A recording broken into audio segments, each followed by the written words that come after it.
Local CFA teams answer the call. By Jaime Noye, Warrandyte CFA. On Wednesday, January 7, a fire started near Longwood, Victoria, which quickly flared into a large, uncontrollable fire and sparked a widespread emergency response across the state.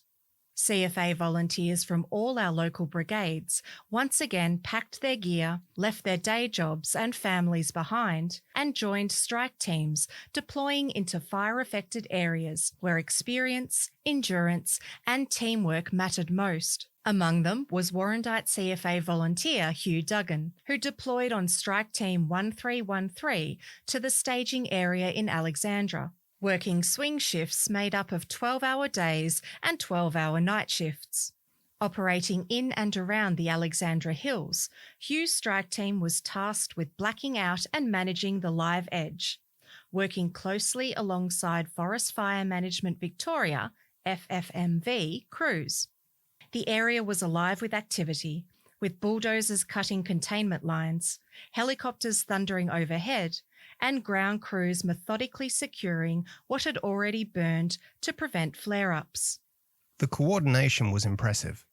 Everyone knew their role, and it showed, Hugh said.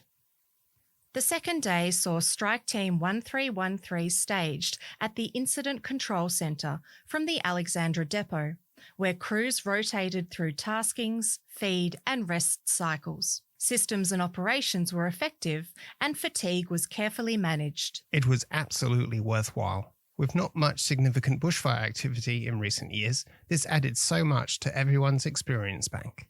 Everyone got a lot out of it, and a lot of great work was done. Strike Team 1313 was a strong mix of brigades, from CFA's District 13, including Warrandyte Slip-On, Selby Slip-On, Belgrave Heights and South Ultralight, Montrose Tanker, and the Basin Tanker. A great example of how CFA brigades combine seamlessly when it matters most. Hugh was quick to acknowledge the support behind the scenes, where family and workplaces play an important role in supporting our volunteers. I'm incredibly grateful to my construction employers for accommodating my absence so I could deploy. That support makes a huge difference. The experience clearly left its mark. Hugh said the learning was invaluable and that he wouldn't hesitate to do it again. In fact, since the interview, Hugh has already redeployed with Warrandyte CFA to the Otway fires. Leadership and mentoring were also on display through Strike Team 1314, led by Maroondah Group Officer Shane Murphy, who operated as Strike Team leader from the Warrandyte Forward Command Vehicle, along with tankers from South Warrandyte, Chirnside Park, Scoresby, Seville and Upwey. Strike Team 1314 worked to reinforce containment lines aimed at reducing the spread of fire toward the Eildon area, often facing inaccessible terrain where tankers simply couldn't reach. It was challenging country, said G.O. Murphy. From dense, rich bushland to the outer tablelands of Alexandra and along the Goulburn River. We were constantly adapting. Crews worked in combination with dozers and FFMV teams, tackling forested areas during the day, responding to 000 calls, and spending evenings patrolling and blacking out to secure containment lines. Conditions were far from stable, with road access changing by the minute. Roads we'd used earlier to refuel or collect ration packs were suddenly impassable on our attempted returns due to fallen trees. It really highlighted the danger of hazardous trees and exactly why so many roads had to be closed to the public. For many CFA members, particularly newer volunteers, the deployment was eye-opening. With less fire activity in recent years, a lot of members hadn't seen this type of bushfire behaviour before. It was a critical learning opportunity with real-world experience you simply can't replicate in training. One standout outcome was the opportunity for mentoring future leaders. It was great to be able to mentor up-and-coming strike team leaders. G.O. Murphy said, pointing to Nathan McDonald from South Warrandyte CFA as a strong example of the next generation stepping up. That sense of pride and professionalism was echoed by Captain Cameron Mackay of South Warrandyte CFA, whose brigade had been heavily involved since early January. We've had our members out at the Longwood fires since January 7, utilising both our tanker and slip-on unit. I'm extremely proud of the work and professionalism shown by our members while deployed. Captain McKay said. He was equally proud of those who stayed behind. I'm just as proud of the members who remained locally to ensure our own area was protected.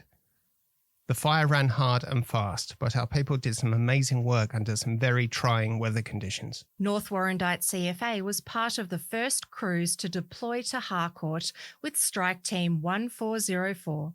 North Warrandyte Tanker 1, part funded by the 2014 Fireball event, faced conditions that moved quickly with extreme heat, said Captain Trent Burris. The North Warrandyte team used thermal imaging cameras to monitor hotspots in houses and assets once the fire passed, to ensure no flare-ups or further damage occurred, whilst continuing to respond to 000 calls in the area. Captain Burris shared that 20 of their volunteers have been involved with the deployed strike teams, which have included not only the Harcourt fires, but also the Longwood fires and the Otways. We also tackled a grass fire on the Hume Freeway in Beveridge on the same day the Longwood fire started, Captain Burris said. A contingent of mainly experienced firefighters from North Warrandyte, but also a few newer members experiencing their first strike team activity. 17 volunteers just from the Warrandyte station have deployed, with another 10 rostered but cancelled due to varying operational needs. Additionally, the local standby teams in station swarmed on our spike days. With fires like these, conditions can change rapidly within minutes. Being deployed at a moment's notice could make all the difference, rather than waiting for a crew to be assembled over 20 minutes. Warrandyte Captain Will Hodgson said, "It's a true testament to our crews who are prepared and ready for conditions like this."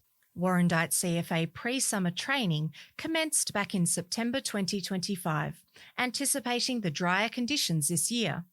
On every spike day, we had volunteers give up their time, stand by in the station, and have several of our assets staffed and ready to deploy in minutes, should they be called upon. He said. Together, these deployments tell a familiar but powerful story.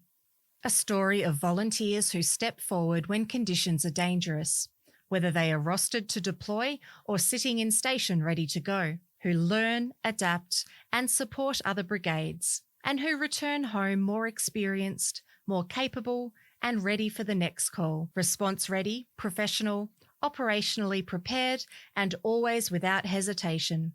Our local CFA volunteers continue to stand the line to protect lives and property. This story was read by Rebecca Rose, Adrian Rice, and James Poyner.